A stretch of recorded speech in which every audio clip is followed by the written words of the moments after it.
Throughout the filming of this Frogumentary, my co-host and I travelled wide and far. We started in the wonderful UK, flew down to Valence in France because, well, Rufus was hungry, flew up to Hamburg in Germany for no particular reason other than it sounded cool, upon which, to our horror, Rufus realised he left his vast collection of self-portraits back in Aberdeen. So, in an attempt to save his already growing ego, we flew all the way back to Oxford and then flew down to Brazil, the home of frogs itself.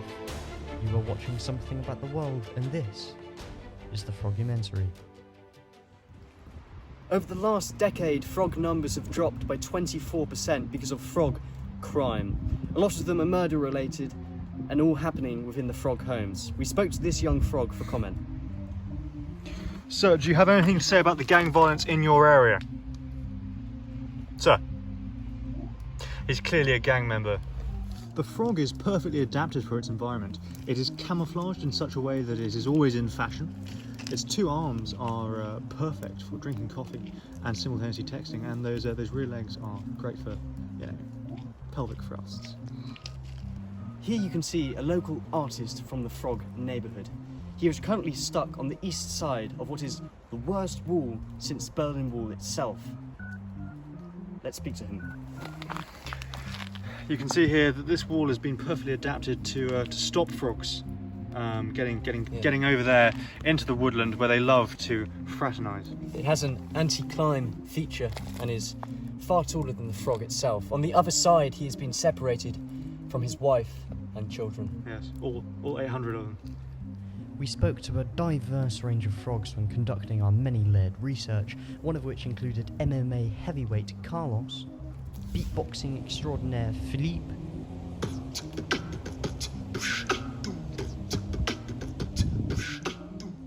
and mating guru Big Dom. Public displays of affection have been a hot topic lately in Toad Hall. We can clearly see these two are getting it on. Earlier we managed to interview a man who has been chasing frog lovers for years now. Unfortunately, he has been rejected. I suppose there were some signs he misread. In order to help combat the rising issues of gang violence and racial tensions growing between the frog communities in this local area, the governments have erected this sort of border crossing, which I'm very lucky to be standing in. It's obviously impassable on the sides to any frogs, and it forces them to be funneled down here. So if need be, they can have a sort of Tiananmen Square incident. Bye, yellow brick road. I've managed to track down the local alpha male of the frog community, and he won't comment, but I'd like to show him to all the viewers at home. Look at those muscles, look at them. Weirdly rigid. They're really strong. Fuck. Obviously, you all know about the recent changes to the British lockdown restrictions. We'd like to ask this gentleman how he feels about it. Sir, would you like to tell us how you feel about the lockdown? Well, you don't have to be like that about it, Jesus Christ. Unfortunately, he declined to comment.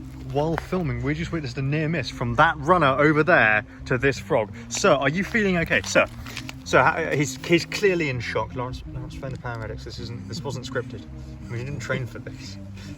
Here we are speaking to the local mayor of Toad Hall. He speaks for all of the frog population.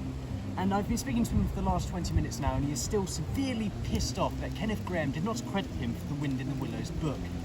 He declined to comment.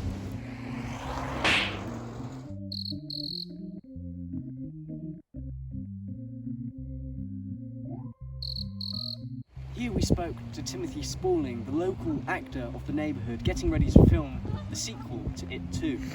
Take a closer look. So here we have Timothy rehearsing his lines and, testing his vocals. And then here we have his first scene. For fans of the It franchise, we need not explain it. Tell me, Timothy, how long have you been acting for? I see. Interesting. Is it a vocation you enjoy? Wonderful. Thank you for speaking to us.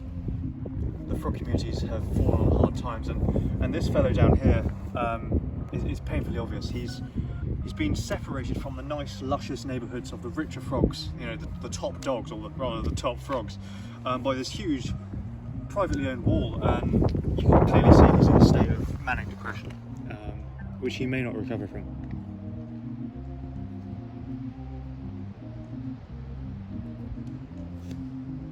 He declined to comment. You join me outside the Dartington Lodge. This is a place that most of our frogs know very well.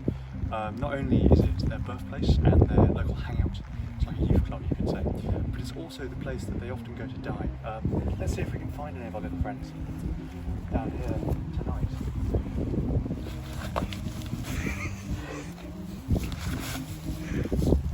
As you can tell, this area is clearly very off limits to non-frog entities, but the water itself, although appearing pretty beyond, it's actually teeming with life and frog activity. And back to the studio.